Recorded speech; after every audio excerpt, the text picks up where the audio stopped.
Hi guys, this is Andrew with Headphones.com. Welcome to the Headphone Show, and today we're going to take a look at the Drop and HiFiMAN collaboration, the HE5XX. And we're also going to take a look at the HiFiMAN Deva.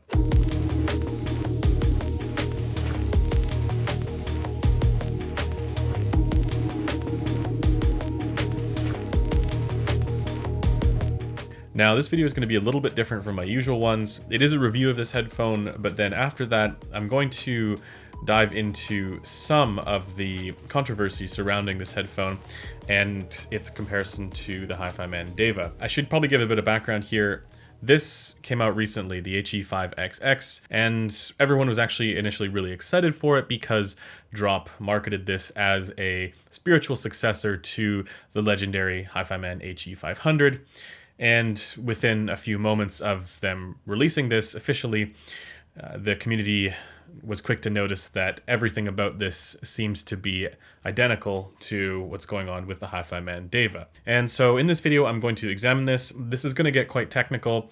And so for anybody who is just interested in knowing what my opinion is of the HE5XX, I'm going to do that first and get that out of the way, and then we will talk about the controversy. And just as a disclaimer, Drop did not send me this unit. This is actually Josh Velour's review unit, and he was kind enough to send it up for evaluation. And I'll leave a link to his video in the description below. I highly encourage everybody to check that out because he has a really good take on why this headphone might be a little bit polarizing as well. But without further ado, let me get into a quick review of this headphone. The HE5XX, in my opinion, is a fantastic looking headphone. I love the black design. I do think this looks cooler than the Deva, and I do think the headband looks better as well. So the main difference between the two aesthetically is the colorway and the headband. For comfort, I don't actually find this particularly comfortable because I have a fairly large head when I wear it.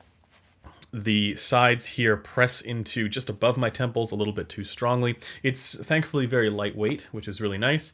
And then also, just another little oddity here, these little connection pieces, they tend to have a little bit of like a little scratchy sound when I move them. I don't know if this is like this on all units, but it certainly is like that on this one, on both sides. So that's just something to note. Now let's talk about how this sounds, and I should also note some of my biases here. I have to say that I love the way that HiFiMAN headphones sound generally. If anybody knows the headphones that I've reviewed and the stuff that I've given strong recommendations to, in just about every price category, there is a HiFiMAN headphone that I recommend. And I don't recommend all of them. There are some that I don't think are complete wins. But as far as sound quality goes, across the board, I do think that HiFiMAN headphones are, in many cases, class-leading headphones. So the Sundara, the Ananda, the Aria, the HE1000, the Sesvara. The Sesvara is my favorite headphone that I've ever heard. I mean, yes, I know there's even more expensive stuff than that, but of the attainable ones, I do think that the Sesvara is the best headphone, period. And they tend to be one of the few planar magnetic headphone companies that nail frequency response across the board for the most part. As far as the tuning goes, that is no exception with the... I almost said Deva. That is no exception with the HE5XX. The tuning here, for the most part, is really good. Now, it's not as good as the Sundara. This does roll off in the sub bass a little bit, and there's some weirdness there in the treble.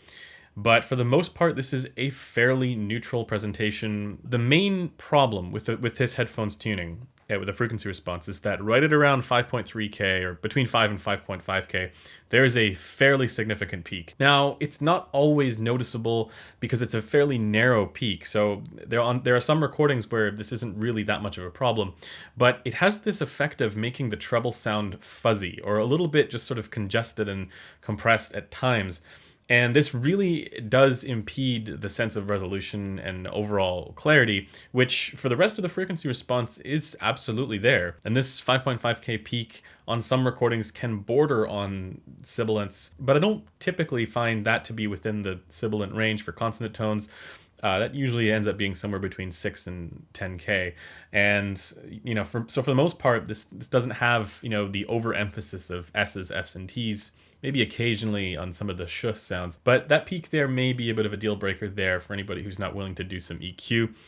And, you know, for me, I think that is the biggest problem with this headphone's tuning. There's also a little bit of weirdness there at around 10K. It's just a little bit hot at 10K, which can cause a little bit of that sort of shimmery effect there. But really, those are the only two issues with this headphone. And if you compare it to, you know, the Sennheiser HD6XX, This is definitely more, let's say neutral, because it does follow the target a little better in the bass and in the lower mids. Now, again, this is where Drop's marketing material for this headphone, being the spiritual successor to the HE500, gets a little bit annoying to me, because in no way, shape, or form does this sound even remotely close to the HE500 as far as technical performance is concerned. That's just flat out wrong. Like, this is nothing like an HE500 as far as its detail retrieval goes.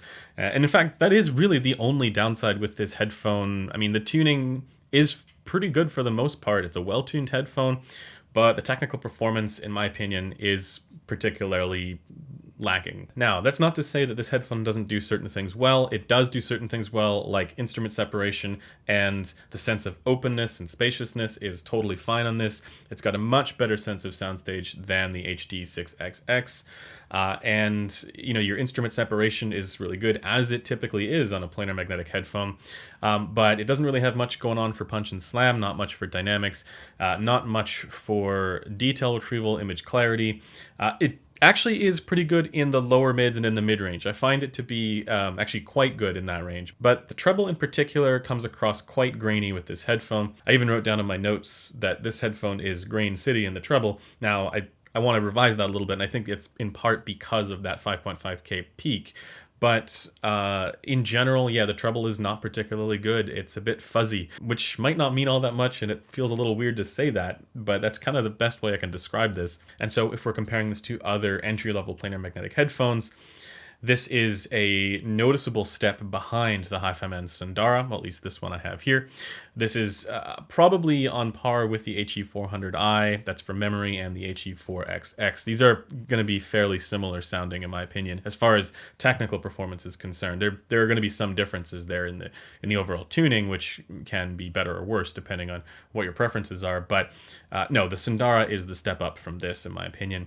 And then comparing this to the HD6XX, while this does have a more, let's say, technically neutral frequency response, because this doesn't have that upper bass, lower mid-range bloom that the HD6XX has, the 6XX, I find, does a much better job of detail retrieval than this does, even though this has a better sense of space and stage, it has a better sense of instrument separation.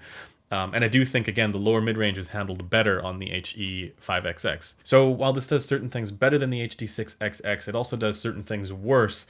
And I think if you were kind of looking for that more, let's say, technically correct and neutral sounding headphone, Sennheiser came out with the HD560S, which in my opinion does a better job of that than this one does, and it also has a good soundstage. So really, if you're looking for soundstage, I don't know if this is that much of a benefit over the HD560S. Yeah, I think the instrument separation is probably better on this, but at the same time, I'm willing to give the detail edge to the HD560S over the HE5XX. Oh my goodness. So that gives you guys a sense of how far this is from the HE500. And if anybody's ever heard that headphone, you'll know what I'm talking about. For me, the HE500, that was one of my favorite headphones of all time. It still is one of my favorite headphones of all time. And that's the headphone that also got me into HiFiMAN tunings, and it made me fall in love with the sound signature that they tend to go for. Rest assured, this is not an HE500, at least as far as it sounds, in any way, shape, or form. Now, before going further, let me give a bit of background on this controversy and why this matters, why what I'm about to show you guys in this video matters. As I mentioned, Drop has released this headphone with marketing materials that suggest that this is the spiritual successor to the legendary HE500 from HiFiMAN, which is a headphone that is near and dear to my heart. The interesting thing about this is that if you look closely at the language that they're using, they talk about how this headphone's driver is inspired by that of the HE500.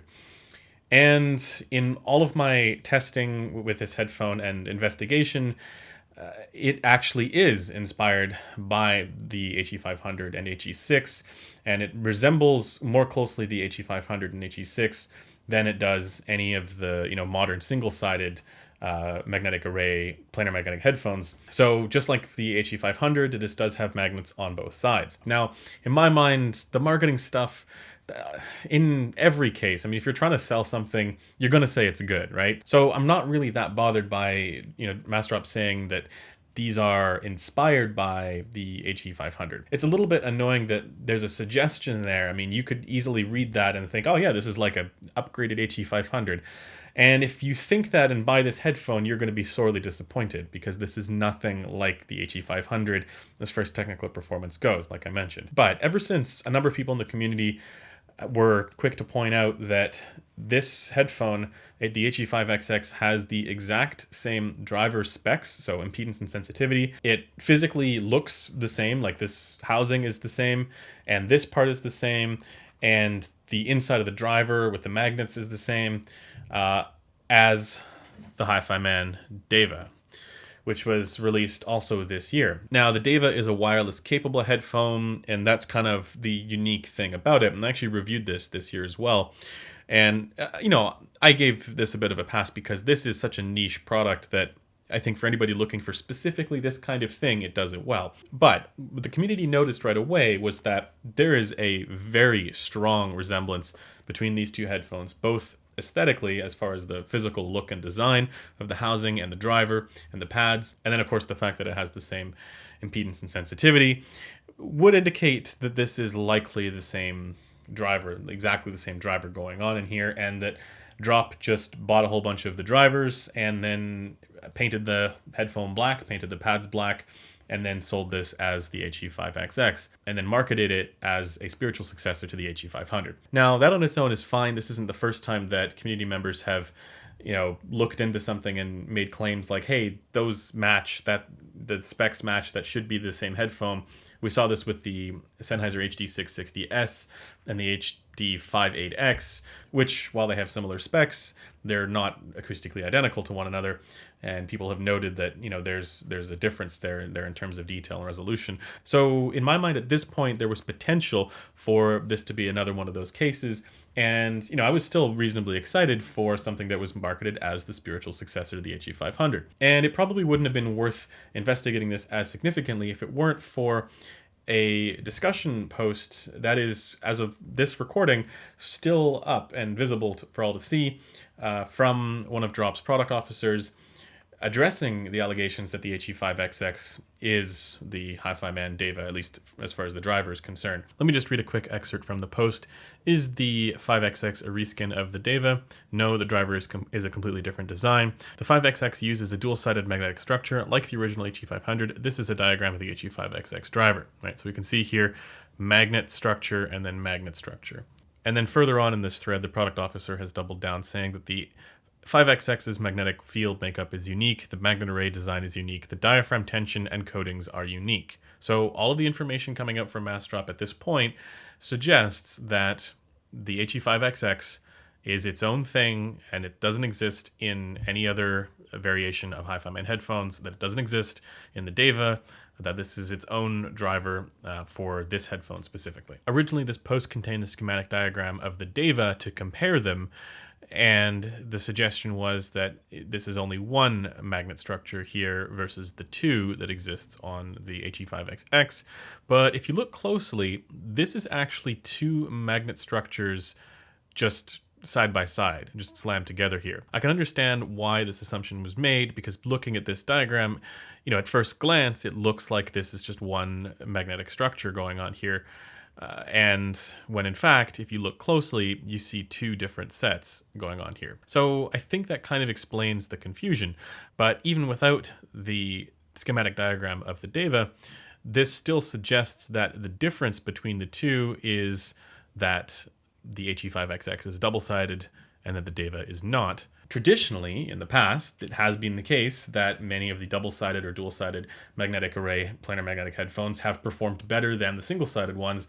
You've seen this with the HE500 being followed up by the HE560. This was in part an advancement in terms of the technology, because it allowed the headphones to be quite a bit lighter and more comfortable, but at the same time, it gave up a bit of the technical performance there, meaning it just wasn't on the same level. So there's definitely been a history of double-sided magnetic arrays.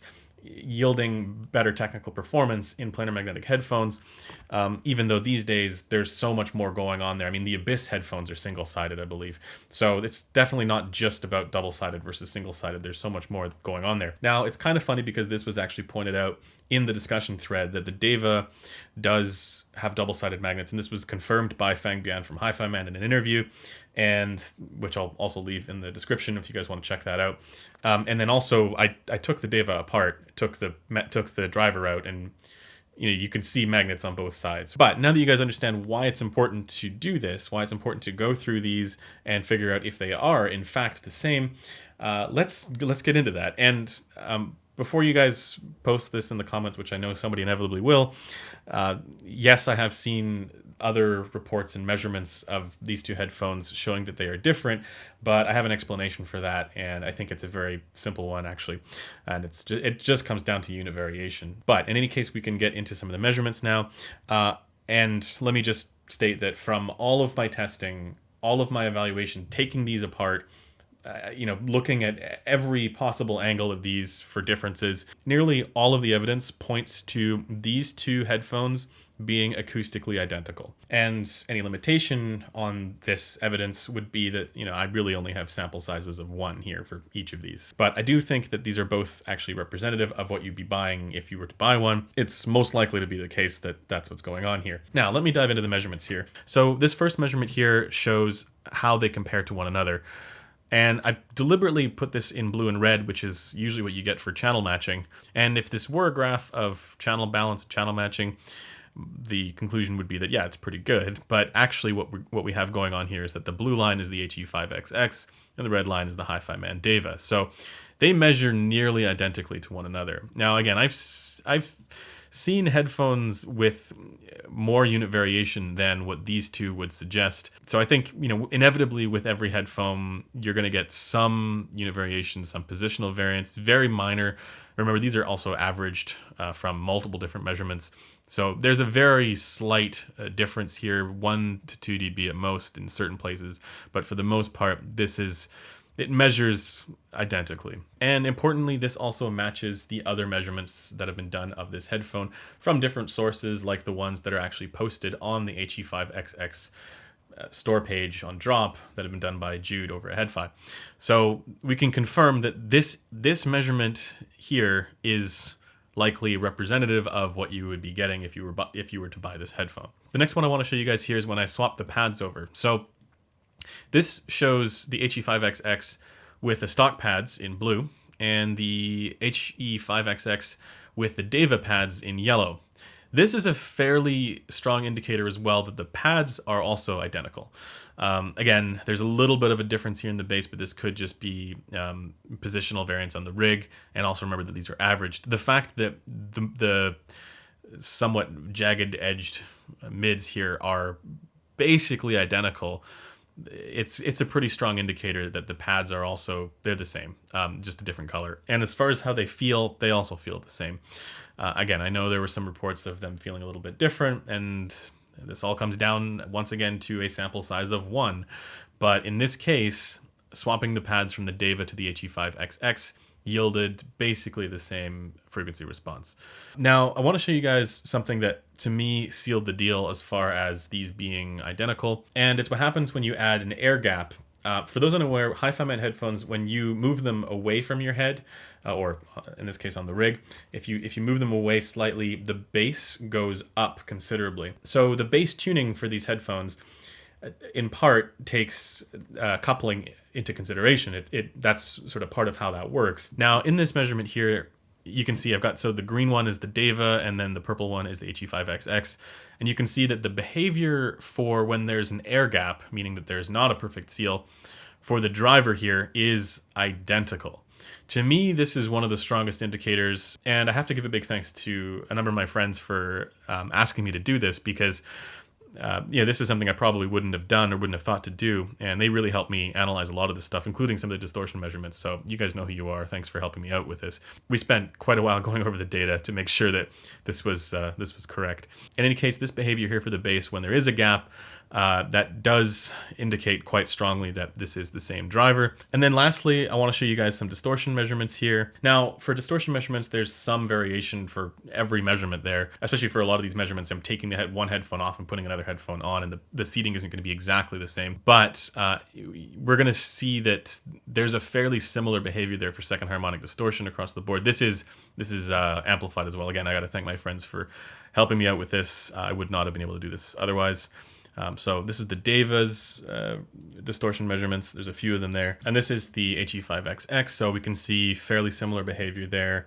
Once again, this strongly suggests that these are in fact using the same drivers. This unit in particular has some channel mismatch going on. The right channel here has a little bit more bass extension, and the peak is in a different spot there in the treble. So it's a little bit different in both the bass and treble, but it's not something that is immediately recognizable when you're listening to music, so it's not that significant, but it's still significant enough to where you can hear it in a sine sweep, and it definitely looks weird in measurements. This is more significant than what I'm used to with HiFiMAN headphones as far as the channel mismatch.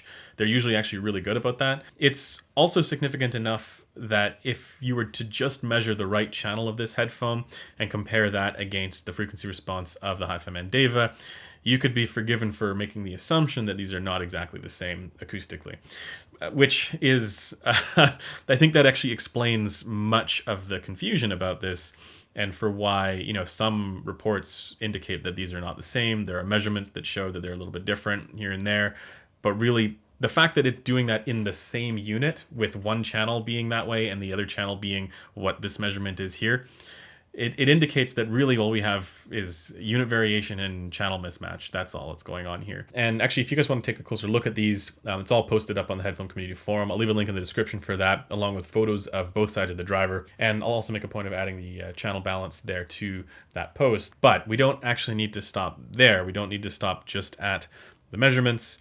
I've actually taken these apart, and what I'm showing you guys here is what the driver looks like, both sides. It's a little bit tricky to take apart. Just don't do this at home. This is not something I recommend doing. And Josh gave me the okay to do that on the HE5XX. So this isn't something that you should be doing on your headphones. This is a great way to void your warranty, and so I'm not going to be responsible for any of that kind of stuff. But when taking the driver out of the housing, you can see that in both cases, there are magnets on both sides.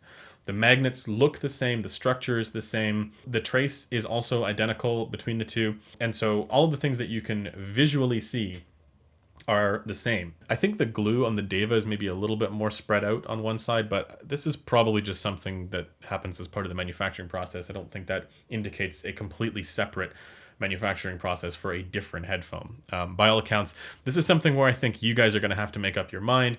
Is this enough evidence to suggest that, you know, this is in fact the same headphone acoustically? There's a whole lot that we now know. There's also some stuff that we don't know.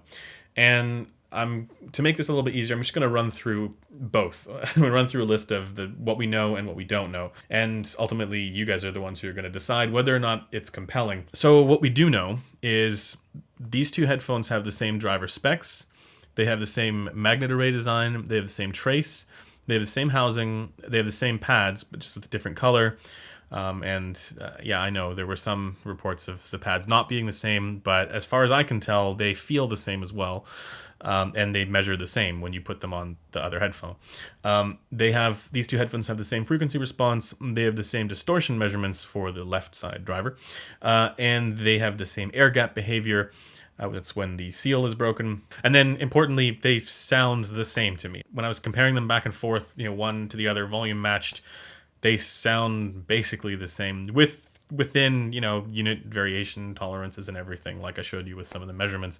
Yeah, it's not something where I think I'd be able to tell the difference in a blind test, because I don't really think there is much of one. They both have what is, in my opinion, a generally good tuning with a somewhat average technical performance. Now, what's also the same between the two is that they both derive their design from the original HE500 and the HE6, more so than the newer single-sided magnetic array designs like you would find in the HE400i and the Sundara and all that. So as far as the marketing material is concerned, they're not lying. Drop isn't lying when they say that this has been inspired by the HE500. Now, as far as my testing goes, that's what's the same between the two. That's what's measurably and visually the same.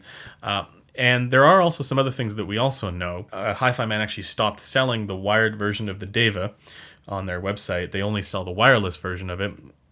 It's the same headphone, it's just that you get the Blue Mini with the wireless version. Now, that could just be a coincidence, but they were originally selling the wired version for $220. So that's the same price as the HE5XX. And again, it could be a coincidence, but they stopped selling it pretty close to around the same time when the HE5XX came out. But something else that we also know is that Drop incorrectly alleged that the Deva was single-sided and doubled down on this even after being shown the interview with Fang Bian saying the Deva had magnets on both sides. And this was supposed to be their point of difference between the Deva and the HE5XX, which has been proven to be incorrect. Really, I don't want to be throwing blame here at anybody because all of this can very easily be just a misunderstanding, miscommunication, that kind of stuff. And maybe it's not a misunderstanding, but that's not an allegation I'm going to make because if it were, I'd have to be dead certain about it. And there are simply things that I do not know and cannot verify. And let me get into what we don't know. The first thing is all of the non-visual stuff. So, for example, the diaphragm tension, the diaphragm material and thickness, they both would be the nano diaphragms, and we don't really know much beyond that. So one of the potential things that could have happened here that would make them different is that Drop could have, bought all of the Deva drivers from HiFiMAN and maybe change the tension of the diaphragm or something like that. And this is something that we wouldn't be able to visually see when just looking at the driver. So the driver would look the same between the two, which it does, and maybe the tension on one is different from the other. But we don't know whether or not Drop knew about this, whether or not Drop knew about the Deva at all. In fact, the post by the Drop product officer suggests that he didn't know anything about it.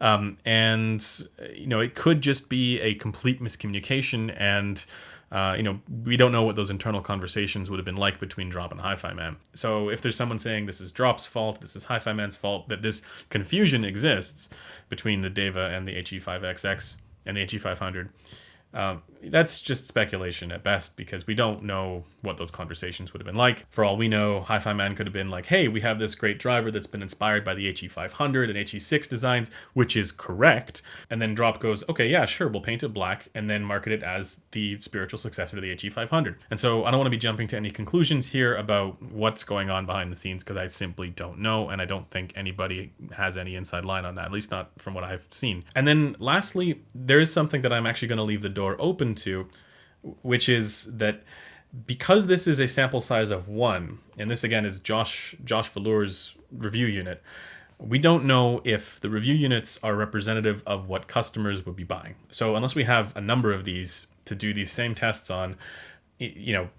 I can't be 100% confident that this is the intended behavior, because for all we know, the right side of the driver here, which again, there's a little bit of channel imbalance going on. For all we know, the right side is the one that's representative, which would actually mean that it measures slightly differently from the Deva. That would potentially indicate something different happening with the diaphragm tensioning or whatever else that we don't see. So what's the conclusion from all of this? What's the takeaway? Well, all the testing that I've done here strongly points to the HE5XX and the HiFiMAN Deva being acoustically identical within unit variation tolerances, and that for these headphones there is probably going to be a little bit more unit variation than we might be used to with HiFiMAN headphones, not revisions, unit variation in this case, and that's in part evidenced by the slight driver channel mismatch that's going on with this one. Now, I say it points in the direction of them being acoustically identical because I want to give Drop the opportunity to stand behind the claim that it's not. I think for all of the potential internal miscommunication that's likely responsible for all of this, one hand not talking to the other, which we know is the case in other situations as well, very commonly. I think in many ways this is just an exercise in being okay with being wrong, because in this hobby, it seems like People hate being wrong, and that's probably the case in other areas as well. But I see it a lot in this hobby, in the headphone world, and just in audio in general. I mean, people have very strong opinions about stuff, and when that gets challenged, I think we tend to be a little bit quick to be defensive about that, rather than being open to some of the new information that might be available. And so, in the spirit of that, again, this is something where all the evidence, all the testing that I've been doing points to these being acoustically identical. But I want to leave the door open if Mastrop wants to send me one that they are confident is not the same, and they can show me where it's not the same, then I would love to make a video saying I was wrong about the HE5XX, and that in fact they are not acoustically identical to the Deva. At the moment, I think there's enough evidence on the table that indicates that they are acoustically equivalent, the HE5XX and the Deva, and that the burden of proof is now in Drop's hands. And I welcome them to provide that proof, and I certainly don't want to be wrong any longer than I have to be. So if you see anything here that indicates that these are different, that I've missed, by all means, let me know in the comments, because from what I can tell, everything that I've been able to evaluate here in this video points very strongly to them being the same headphone, at least as far as how they sound. And to answer that question of whether or not this is worth it at the $220 mark, I think it's a tough one, actually. I think if this were like $180 or $200, then I would say yes. But at $220, this competes directly with the HD6XX, and at $200, it competes with the 560S, and I would personally take both of those other two headphones over this one. Anyways, that does it for this video. Thanks for taking the time to watch it, and I will see you guys in the next one. Bye for now.